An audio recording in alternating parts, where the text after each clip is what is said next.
আসসালামু আলাইকুম বন্ধুরা, কেমন আছো? আশা করি তোমরা সবাই ভালো আছো আর আমিও আল্লাহর ইচ্ছায় ভালো আছি। চলে এসেছি তোমাদের সামনে আবারও একটা রেসিপি ভিডিও নিয়ে। আশা করি তোমাদের ভিডিওটা ভালো লাগবে। যদি ভালো লাগে একটা লাইক দিয়ে ভিডিওটা কন্টিনিউ করো। তো আজকে কি রেসিপি নিয়ে এসেছি সেটা স্টেপ বাই স্টেপ ফলো করো, ভিডিওটা স্কিপ করে দেখো না প্লিজ, ভিডিওটা পুরো দেখো। চলো দেখতে থাকো কি রেসিপি নিয়ে চলে এসেছি।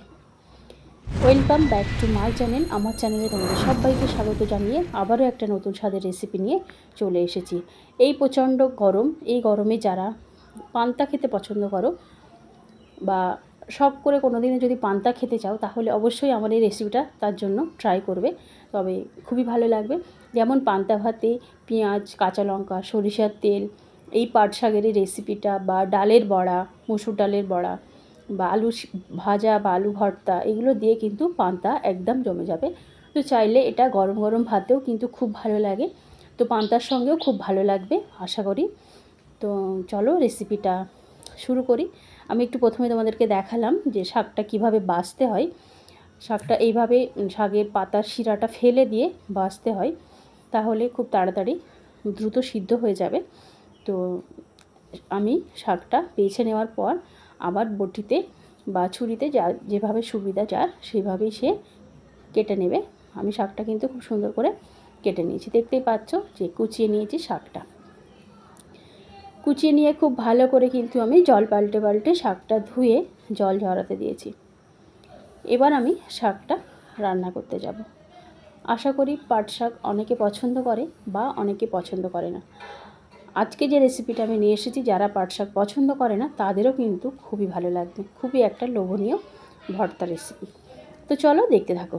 দেখো আমি এখানে একটা পাত্র বসিয়ে দিয়েছি, পরিমাণ মতো জল দিয়ে দিয়েছি, সেখানে দিলাম লবণ আর হলুদ, 1 চিমটি লবণ, 1 চিমটি হলুদ। হলুদটা এখানে একদমই অপশনাল, চাইলে নাও দিতে পারো, তো আমি দিলাম, তোমরা চাইলে নাও দিতে পারো।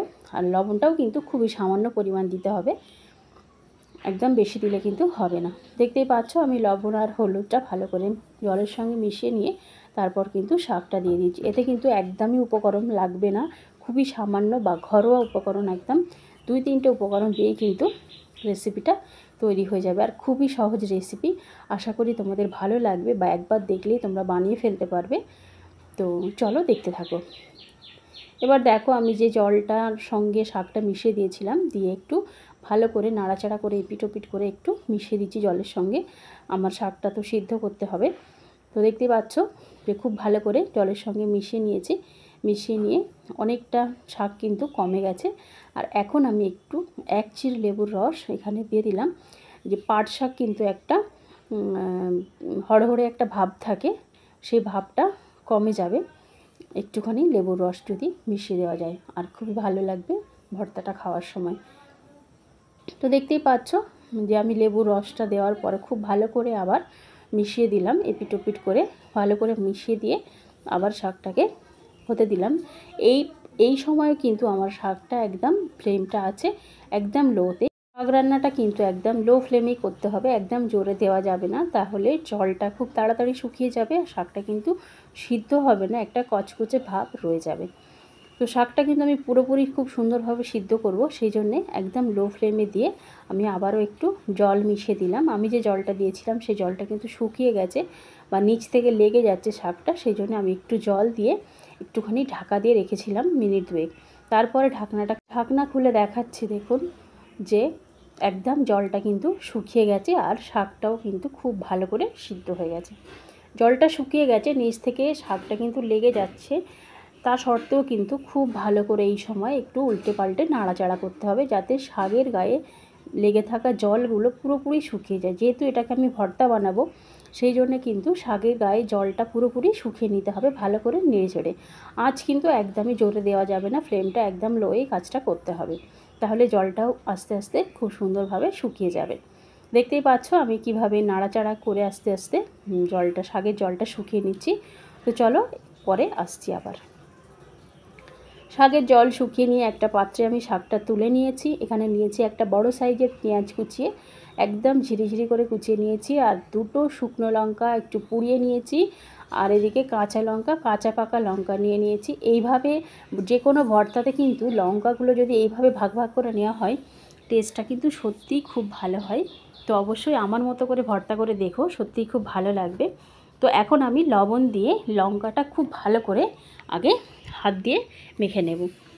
শাক কিন্তু যে কোনো ভর্তা কিন্তু চামচ দিয়ে ভালো করে মাখা যায় না, এখানে কিন্তু হাতটা একদম লাগাতেই হয়, কারণ হাত দিয়ে খুব ভালো করে লঙ্কাটা যদি মেখে নিই তাহলে কিন্তু শাক যে কোনো ভর্তা খুব টেস্টি হয়। তো দেখতেই পাচ্ছ এখানে আমি সমস্ত লঙ্কাগুলো লবণ দিয়ে খুব ভালো করে মেখে নিয়েছি, তার সঙ্গে পেঁয়াজটাও খুব ভালো করে মেখে নিয়েছি। নিয়ে এখানে একটু বেশি করেই মানে সরিষার তেল দিতে হবে, অবশ্যই সরিষার তেল দিতে হবে, আর পরিমাণটা একটু বেশি দিতে হবে, যেন খাওয়ার সময়তে সরিষার তেলের একটা সুন্দর ফ্লেভার আমরা পেতে পারি খাওয়ার সময়। সেই জন্যে সরিষার তেলের পরিমাণটাও একটু বেশি দিতে হবে।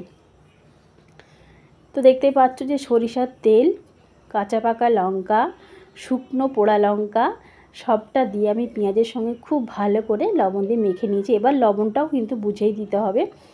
শাক সিদ্ধর সময় কিন্তু আমি 1 চিমটি লবণ দিয়েছিলাম, ওই জন্যই আগেই বলেছি যে সিদ্ধর সময় কিন্তু একদম কম লবণ দিয়ে কিন্তু শাকটা সিদ্ধ করতে হবে।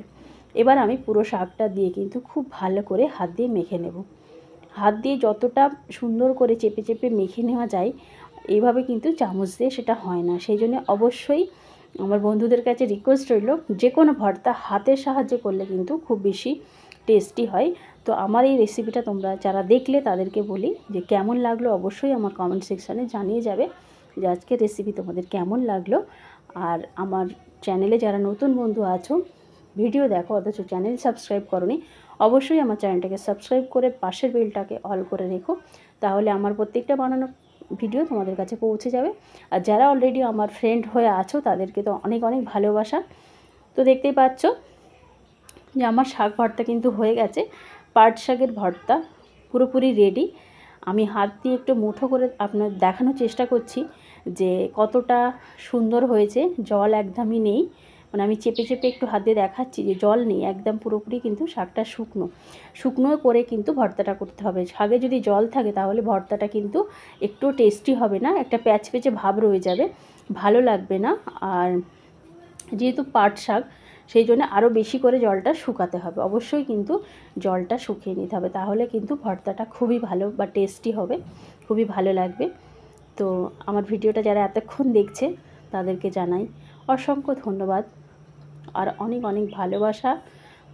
যারা ভিডিওটা কন্টিনিউ করেছো অবশ্যই লাইক দিয়ে ভিডিওটা কন্টিনিউ করো। এতক্ষণ ভিডিওটা দেখার জন্যে অনেক অনেক ভালোবাসা। ভিডিও কেমন লাগলো সেটা কমেন্ট সেকশানে অবশ্যই জানিয়ে যাবে। তো এতক্ষণ ভিডিওটা দেখার জন্য অনেক অনেক ভালোবাসা। সবাই ভালো থেকো, সুস্থ থেকো। দেখা হবে আবার কোনো নেক্সট কোনো ভিডিওতে। ততক্ষণ সবাই ভালো থেকো, সুস্থ থেকো।